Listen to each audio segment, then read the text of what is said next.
விருஷோற்சர்க்கம் என்கின்ற தானத்தை எப்போது செய்ய வேண்டும். விருஷோற்சர்க்கம் பற்றி கூறியிருந்தேன் அல்லவா. அது முதன்மையானதும் அதிக அளவில் நன்மை செய்கிறதும் ஆகும். விருஷோற்சர்க்கம் என்கின்ற தானத்தை புனிதமான ஒரு இடத்தில் வைத்துதான் செய்ய வேண்டும் என்பதில்லை. புண்ணிய காலத்தில் தான் செய்தாக வேண்டும் என்பதில்லை. எந்த இடத்தில் எந்த பொழுதில் செய்தாலும் அது புனித தலத்தில் புண்ணிய காலத்தில் செய்த பலனையே கொடுக்கும். வேள்வி விரதம் தானம் இவற்றை விட மேலான தானம் விருஷோற்சர்க்கம். கருடா, விருஷோற்சர்க்கத்தை எப்படி செய்வது என்று கூறுகின்றேன், கேட்டுக்கொள். கார்த்திகை மாத பௌர்ணமியில் அல்லது வேறு புண்ணிய தினத்தில் இதை செய்வது உத்தமம். உத்தராயண கால வளர்பிறை தேய்பிறை அல்லது துவாதசி திதி வரும் நாளில் இதை செய்யலாம்.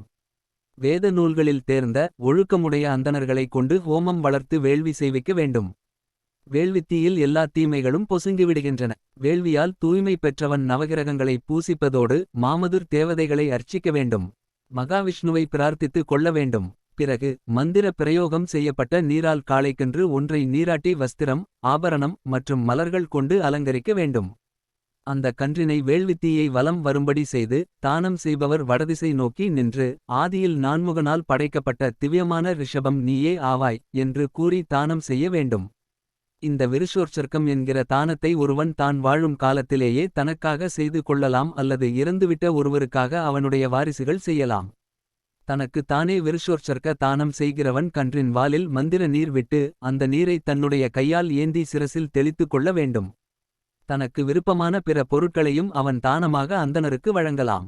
விருஷோற்சர்க்கம் என்கிற புண்ணிய கருமத்தை ஒருவன் செய்ய தவறினால் அவன் ஆவி வடிவில் அலைந்து திரியும்படி ஆகும்.